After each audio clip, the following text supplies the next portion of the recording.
بسم اللہ الرحمن الرحیم۔ ناظرین، اللہ رب العالمین نے قرآن مجید میں نبی کریم صلی اللہ علیہ وسلم کے مقام اور مرتبے کو نہایت عظمت اور شرف کے ساتھ بیان فرمایا۔ قرآن مجید کا ہر ورق، ہر آیت ہمیں رسول اللہ صلی اللہ علیہ وسلم کی رفعت شان، آپ کی اطاعت کی اہمیت اور آپ کی رحمت عالمگیری کا درس دیتا ہے۔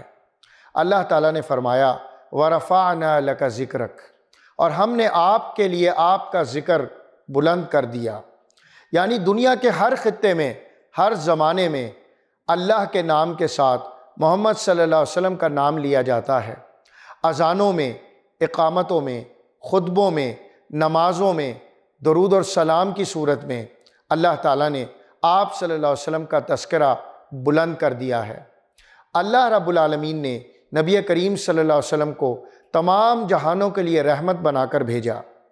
ارشاد فرمایا وَمَا أَرْسَلْنَاكَ إِلَّا رَحْمَةً لِلْعَالَمِينَ، اور ہم نے آپ کو تمام جہانوں کے لیے رحمت بنا کر بھیجا ہے۔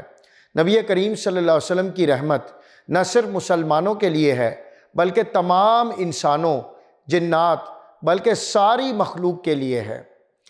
آپ کی تعلیمات میں دنیا اور آخرت دونوں کی بھلائیوں کا پیغام ہے۔ اللہ تعالیٰ نے آپ صلی اللہ علیہ وسلم کی اطاعت کو اپنی اطاعت قرار دیا۔ فرمایا مَن یطیع الرسول فقد اطاع اللہ، جس نے رسول کی اطاعت کی تو یقیناً اس نے اللہ کی اطاعت کی۔ ناظرین، یہ مقام رسالت کی بلندی کی سب سے بڑی دلیل ہے کہ رسول اللہ صلی اللہ علیہ وسلم کی بات کو اللہ کی بات کا درجہ دیا گیا، اور نبی کریم صلی اللہ علیہ وسلم کی نافرمانی کو اللہ کی نافرمانی قرار دیا گیا ہے۔ قرآن ہمیں یہ تعلیم دیتا ہے کہ نبی کریم صلی اللہ علیہ وسلم کی زندگی، ان کا کردار، ان کا اسوہ ہمارے لیے کامل نمونہ ہے۔ ارشاد ہوا لَقَدْ كَانَ لَكُمْ فِي رَسُولِ اللَّهِ أُسْوَةٌ حَسَنَةٌ، یقیناً تمہارے لیے رسول اللہ کی زندگی میں بہترین نمونہ ہے۔ جو دنیا اور آخرت میں کامیابی چاہتا ہے، اسے چاہیے کہ وہ رسول اللہ صلی اللہ علیہ وسلم کے طریقے کو مضبوطی سے تھام لے اور اپنے اعمال، کردار اور رویے کو آپ صلی اللہ علیہ وسلم کی سنت کے مطابق ڈھال لے۔ ناظرین، رسول اللہ صلی اللہ علیہ وسلم اللہ کے آخری نبی ہیں۔ ان کے بعد کوئی نبی نہیں آئے گا، یہ عقیدہ قرآن کی صریح آیت سے ثابت ہے۔ ما کان محمد آباء احد من رجالکم ولکن رسول اللہ وخاتم النبیین، محمد صلی اللہ علیہ وسلم تمہارے مردوں میں سے کسی کے باپ نہیں ہیں لیکن اللہ کے رسول اور نبیوں کے خاتم ہیں۔ یہ ختم نبوت کا عقیدہ ایمان کی بنیاد ہے اور اس پر کامل یقین رکھنا ہر مسلمان کے لیے فرض ہے۔